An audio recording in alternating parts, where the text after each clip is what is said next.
Tonight, I'm going to tell you a real story. A story heard from my grandfather, grandmother, and my mother. The mysterious pond of Mia Bari, a place wrapped in fear for decades. This isn't a rumor, this isn't a legend. This is a completely true incident from a small village in Barishal. And if you are brave enough, stay till the end.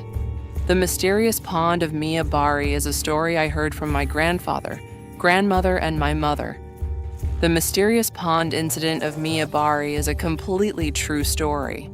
The name of the village was Petkata, a small village located between Kornakati and Char Aicha, in the Charcoa Union of Barishal Sadar Upazila.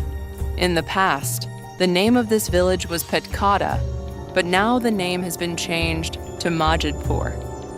Solomon Mia of Petkata village, he was the only descendant of Mia Bari. Once upon a time, Solomon Mia had a lot of wealth, money, influence, and power. But with the passage of time, he no longer held that same influence, power, or reputation. His wife was Sorbanu Bibi.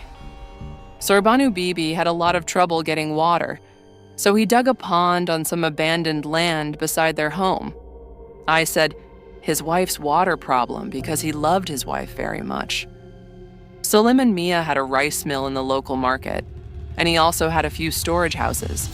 His wife and the girls of the house had to go to other ponds in the village to bring water. To reduce their hardship around 1968/69, Mia Sahib dug that pond. After the pond was dug, you could not imagine how happy Solomon's wife was. Seeing his wife happy made him happy as well. Everything was going well for them. But the pond was dug in an abandoned area, I told you earlier. From the moment the pond was dug, Solomon Mia started noticing something. The pond's water was decreasing. Day by day, the water level was going down, and sometimes, in the morning, the water would look blackish. Then in the afternoon, it would suddenly become clear again. At first, he didn't pay much attention to it.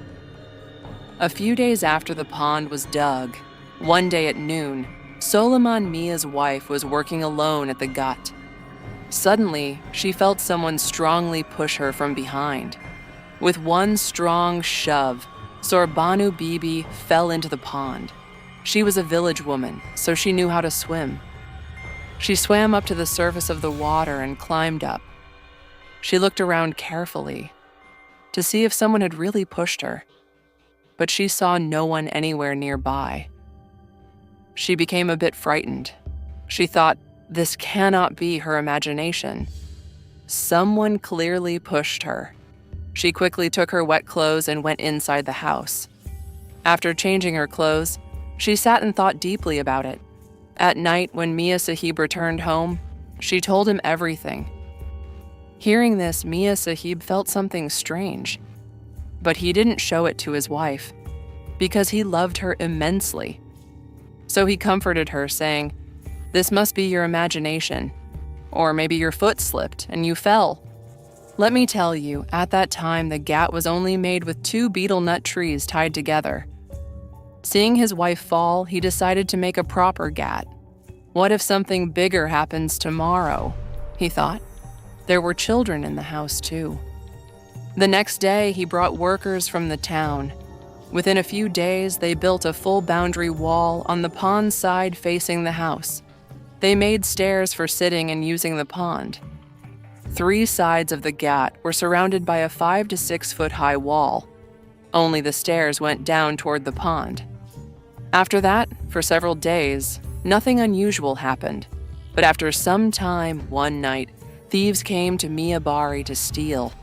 The thief planned to enter from the back side of the house, and the pond was located toward the left side of the house, stretching far back behind it, quite some distance from the main house.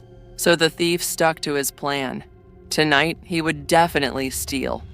The thief quietly tiptoed past the pond area toward the house. In his hand was a torch. He walked slowly, shining the torchlight carefully. The thief thought to himself, "If I can steal from Mia Bari today, I'll make good money." He was just a small-time village thief. He was moving along the pond's edge, shining his torch. Suddenly, he pointed the light toward the pond, and his eyes widened. His eyes nearly popped out of his head in shock.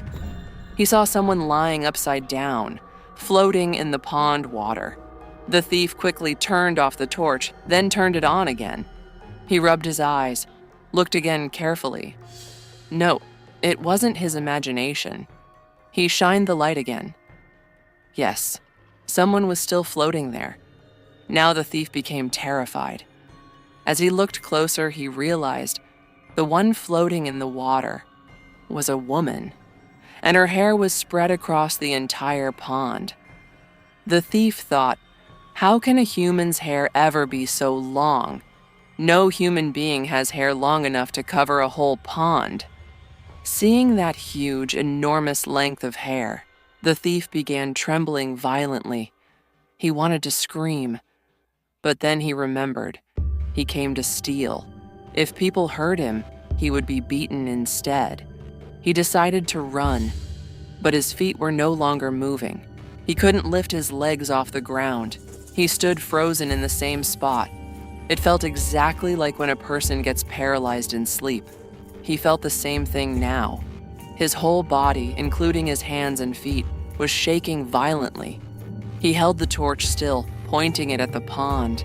Then something even more terrifying happened. The woman floating in the pond, who was lying face down. Her body slowly began turning over by itself. Now she was facing upward. Now the thief came face to face with her eyes. In the torchlight, he could clearly see the woman was staring straight at him. Suddenly, the woman lying in the pond burst into loud, echoing laughter. Ho ho ho ha ha, with a scream of, oh mother, oh God. The thief collapsed right there and fainted on the spot.